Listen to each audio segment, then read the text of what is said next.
Hi, friends. Welcome back. It has been a little while since we have been together. I hope you guys had a great Thanksgiving. You were able to rest and enjoy your family and eat some good food together.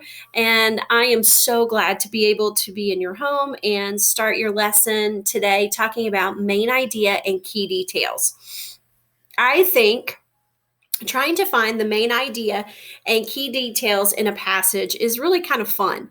I think that it makes you an investigator where you can go and you can start looking for clues to help you figure out what the main idea is. In this unit, we're going to be talking about several different layers of the main idea. We're actually going to start by talking about a main topic, and a topic just being little snippets, little clips of things that you can learn. Also, continuing to talk about key details, which we have talked about before several times actually as we've went throughout the year. So that part is not going to be very new to you, looking at key details in the text. So today, just to activate our schema, want to introduce to you what a main idea is, main topic, key details, just to get all of that schema built up in your mind. So let's take a look at our intro video. Don't forget also that I'm going to include this actual PowerPoint slide in your list of things, resources that you have for today. And I'm doing that because some people have been having some difficulty with these intro videos. So if you can't hear it well, or if it's muffled, it doesn't sound right, you can jump over there on the actual slide presentation and just click on it and it'll pull it up so that you can hear it, so that you have your schema activated. There's nothing that you have to do on that slide. So I noticed that last week some of you were like sending me requests to get into the PowerPoint and make some changes and do your work. There's no work that has to be completed in these slides. The only work that you have to do for me, of course, is to listen and be attentive to the work, to get online when we meet together, or you meet with Mrs. Cardin and you do your guided practice together and just be involved in that. But the only thing you have to turn into us is that independent practice, and that is labeled independent practice. So just a little side note for you as you go through this week, that you don't have to do anything to these slides. You just have to complete the independent practice and share that back with me. All right, so let's go ahead and let's talk about main idea.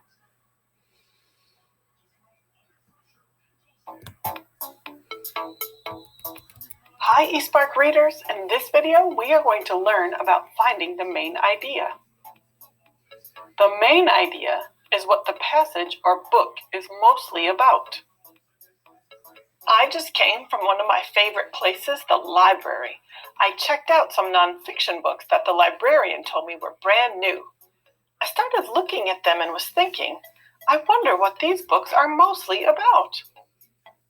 Well, the first thing I always do before opening a new book is look at the cover. I don't even have to read any words, and I noticed that the cover of this book has a picture of a polar bear and her cub, and they are floating on an iceberg. I know if I read the title, I will get even more clues. The title says, "Where do polar bears live?" So by looking at the picture and reading the title, I can make a pretty good guess that the main idea of this book is polar bears and where they live. I know so much about this book and I didn't even have to open it. And now what about this book? I see more bears, but these bears are brown, so I know they are not polar bears. I need some more information, so I'm going to read the title. Why do bears sleep all winter? That's a great question. I don't know. Aha! Right here, under the bear that is standing up, it says, "A book about hibernation." Oh, this tells me even more. I bet that hibernation is another way to say sleep all winter. The main idea of this book is bears hibernating. I have two more books. Take a look at the covers and see if you can make a prediction about the main idea. Did you predict that these books are mostly going to be about penguins? Great job! You are getting so good at finding the main idea of a nonfiction text. The pictures really helped us here, didn't they? I see baby penguins on both covers. But I noticed that the title of this book tells me even more. It says Penguins and Their Chicks. That makes me think that even though both of these books are about penguins, and I see baby penguins on both, this book is going to teach me much more specific information about how penguins raise their babies than the book that just says penguins. My mom knows that I love penguins, so she gave me this article that she found. I wonder if I can find the main idea of an article just like I did with my books. Just like when I look at the cover of a book first, I am going to read the title first. The title of an article will be a very good clue about the main idea. This title says Talking About Penguins. I also noticed the picture is a penguin and a chick. The caption says Emperor Penguin with Chick. This is a long article, so I'm just going to read the first paragraph. Penguins are one of the world's most interesting birds. They waddle when they walk and have flippers instead of wings. The bones in a penguin's flippers are heavier and more solid than those in the wings of a flying bird. This helps the penguin to fly through the water. The picture, the caption, and the title allowed me to make a prediction that this article is going to be about penguins. But do you see any evidence in the paragraph we read that supports my prediction? Look how many times you see the word penguin in this paragraph. 3 times. A repeated word in a paragraph is another good clue to tell you what the main idea most likely is. So when you are reading nonfiction, here are 3 clues you can use to help you find the main idea. Look for pictures, read the title, and look for repeated words in paragraphs. You will determine the main idea in no time. Now you know some clues to look for to find the main idea of a nonfiction passage or book.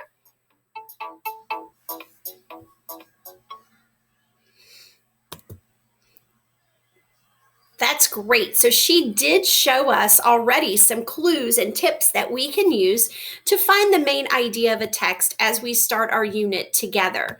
Let's look at our learning targets. So today it says I can locate. And I'm so excited because I think locate is kind of like our clues, like we're really hunting and finding those clues. So we're going to locate or identify who or what the text is about. So I can identify the main idea of the entire text. I will know I have it when I can write the main idea of different paragraphs by taking notes or answering questions about a text. And that's our success that we're going to use. So in order to be successful today, we have to do that bottom criteria, which is I'm going to be able to write the main idea of different paragraphs by taking notes or answering questions about the text. And in our last unit, we learned about taking notes, writing down important details about each paragraph. And this week's design, the way that we have the lesson and we're utilizing Scholastic News, is it helps us to break down each little section and take some notes on it. So I think that's going to be easy for you to be able to accomplish. Today in our mini lesson, I want to talk to you about the main topic. So the main idea and main topic are a little bit different. A main topic is what the story is mostly about. For instance, if I look at this picture, I can tell that the main topic is going to be about storms.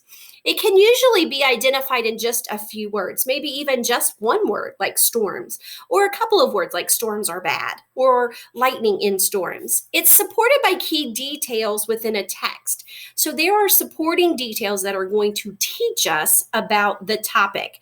And I'm so excited that we are still in nonfiction because each day we're going to get to learn about something new. So we're going to add to our schema or maybe even build new schema for new topics that we're going to learn.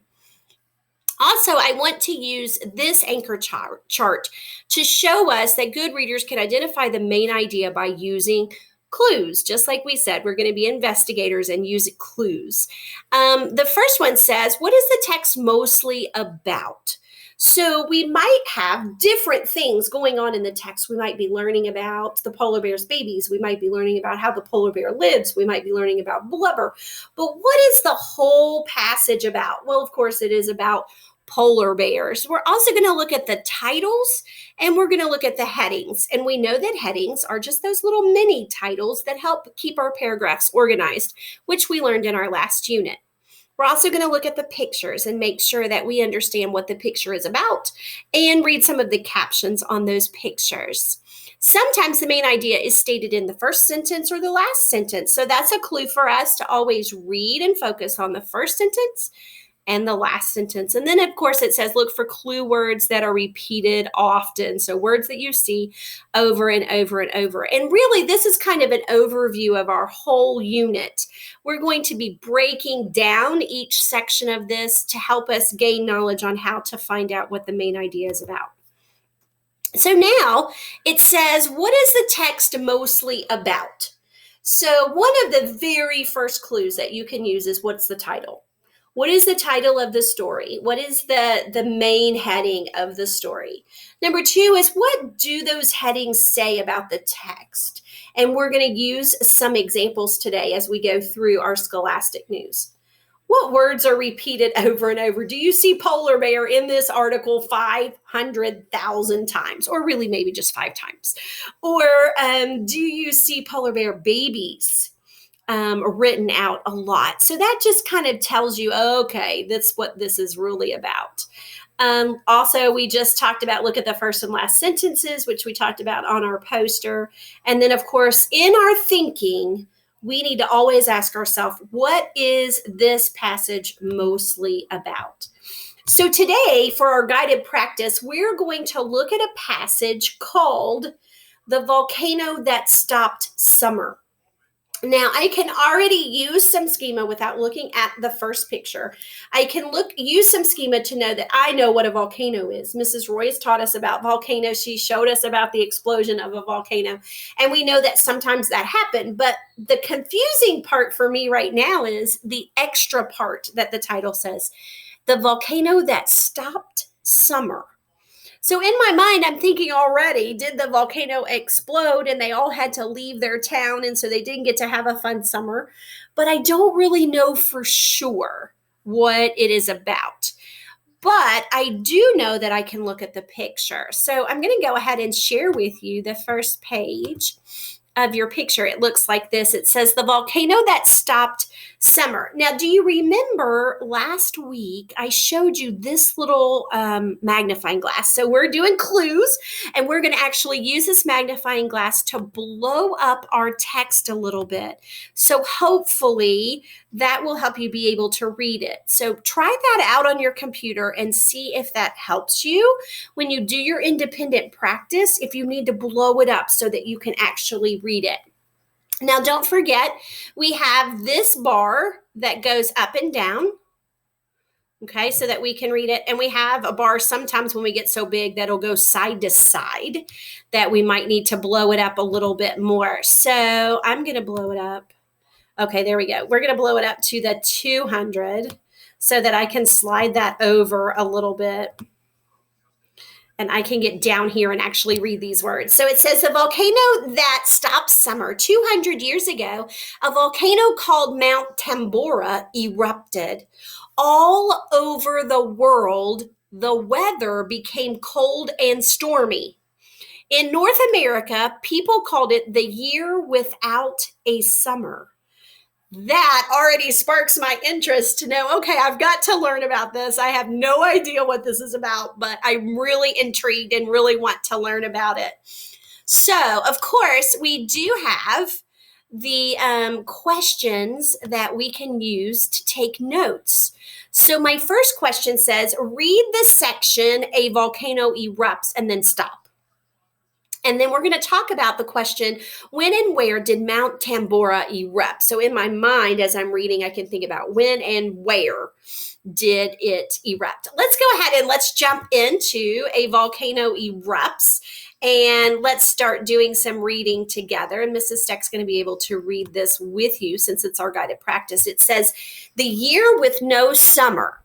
In 1815, So 105 years ago, one volcano changed the weather around the world.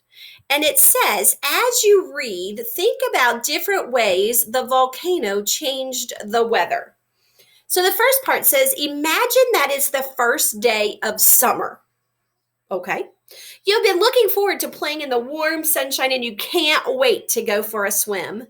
But you can't do that this year because it is snowing outside. Let's give you the full picture here. So here is our picture. Sorry, get down here a little bit. And it says, a cloud of dust and ash spreads through the sky. Now, I see this dust and ash. I see the volcano. Everything looks pretty normal to me. However, I'm noticing right here at the top of that caption, there's some snow on that. I wonder why there's snow there, because that's a little odd for me to think that there could be snow in the middle of this volcano. Let's continue to read. It says, it sounds strange, but that's what happened to kids in 1816. Instead of a sunny summer, they got a cold and gloomy season. How did this happen? So now we have the subheading, the volcano erupts. It says the story started in 1815 in the country of Indonesia. A volcano called Mount Tambora erupted. It exploded. Red lava poured down its sides. All right, so now I'm going to jump into our independent practice because I need to finish that section. Let's see if it's finished. Nope, we got another paragraph right here. A huge cloud of ash, gases, and dust shot into the air. The cloud was big and thick, and it blocked the sun. It kept the light and the heat from reaching the earth. So let's get a mental picture of this. So the volcano is exploding and erupting, and that cloud of ash has blown so high that it is blocking the sun from getting warmth to that area. That is very interesting. So let's go back up to our questions. And I think I remember it said, when and where. So we are in 1816. In 1816 and in Indonesia. Okay, so that's the answer to that one. It says, read a thick cloud spreads and then stop. What happened to the weather once the cloud spread around the world? Oh my goodness. So we have this big cloud of ash. Let's go down to your independent practice and let's read the thick cloud spreads. And I'm going to have to blow this up a little bit because I'm old and I can't read it. Okay, so it says, for months, the wind spread the cloud across the planet. The cloud changed the weather around the world. It made the world's weather colder. It made the weather stormier. The temperature dropped about 5 degrees around the world. So this big ash cloud is blocking the sun, and it says all over the world, it changed the weather. It made everything colder. And temperatures dropped about 5 degrees around the world. So let's go back up to our thinking questions. And it says, what happened to the weather once the clouds spread around the world? It made the temperature drop. It made everything colder and stormier. It made the weather colder and stormier. So we have colder and stormier, and the temperature dropped, correct? So now it says, read a colder world and then stop. After the volcano erupted, people in the U.S. could not get enough food to eat. Oh my goodness. So the weather is affecting their food. Why in the world is it doing that? Let's see. Let's see if we can find out. It says, a colder world. Just checking to see how much there is. Okay, so it says in China, the cold temperatures killed trees and rice and plants. or rice plants, sorry. It also killed water buffalo. In the United States, the crops that the farmers were growing froze in their fields. There wasn't much food for people to buy. Food that was left was really expensive, and a lot of people didn't get enough to eat. Many people in the northeastern part of the United States decided to leave their frozen homes behind, and they moved out west. By 1816, the weather in the United States still hadn't warmed up.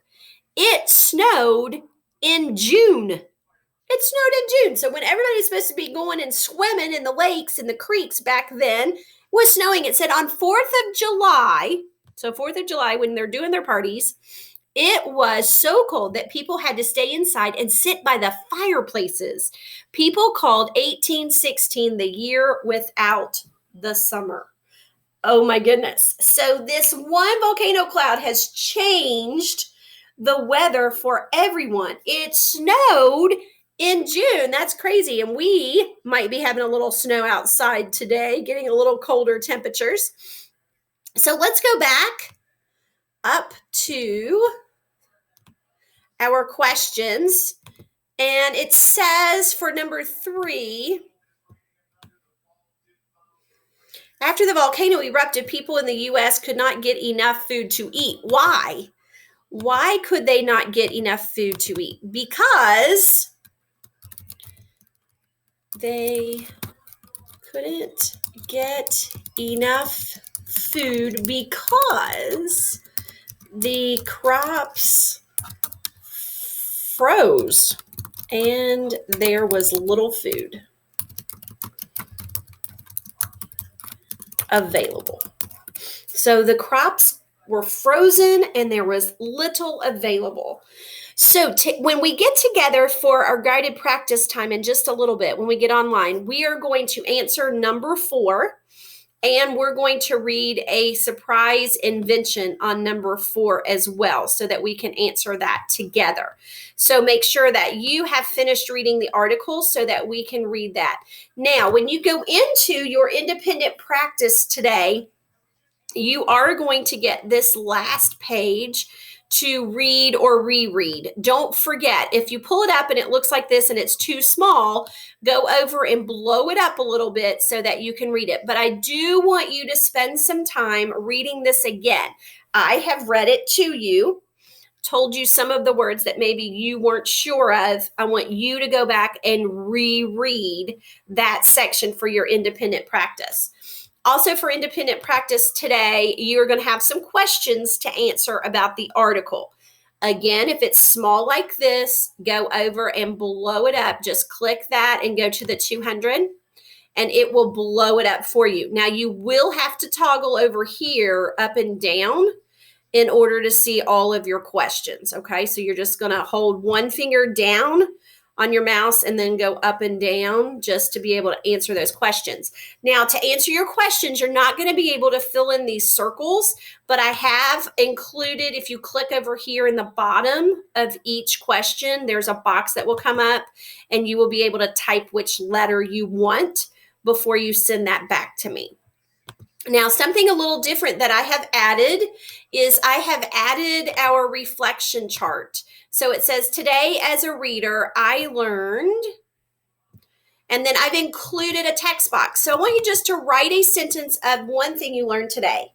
I learned there was a volcano that changed the weather. Whatever you want to write. Maybe you learned a new word today. But I want you to write a sentence on something that you learned. And then as a reader today, I struggled with. I want you to write if there was a struggle that you had, especially if there was a word. Maybe you could put a word here that you didn't know. Jot that word down on your notebook, and then you can copy it and put it here that you didn't know that word. Or maybe there was a question that you struggled with, and you could say, I had trouble trying to figure out question number 4 on my questions. So anything that you struggled with, this is just an easy way for us to be able to communicate back and forth. And if you're struggling with something, I can see what it is so that I can touch base with you and make sure that you are learning. There is still the reflection, nothing that you will have to do here. This is not on your independent practice, but I just want you thinking, are you a level 3? I've got this. I can do this on my own. So I was able to read the passage on my own, and I was able to answer the questions on my own. Level 2, I'm getting it, but I need a little more practice. So I needed someone to tell me a word or two, or actually needed someone to read it to me. I had to go back, Mrs. Steck, and listen to you read it to me. Or a level 1, I really needed a lot of help and I'm not really sure what to do. If you are struggling and you need a lot of help, make sure that you notate that today on your any questions sheet. As a reader today, I struggled with, tell me specifically what you're struggling with. Okay, you guys have a great day. Don't forget to go ahead and finish reading that passage if you can, if you have enough time before we get back online together. Around, well, I can't tell you because we're all watching at different times, but I will be on for each class. So for my class, it'll be morning, and for Miss Roy and Miss Anderson's class, it is afternoon. And when you click on your reading and the time box, you'll come directly to me. I've got it linked that way. So I will see you guys soon. Don't forget to reach out to me if you need some extra help. I'll see you guys later. Bye.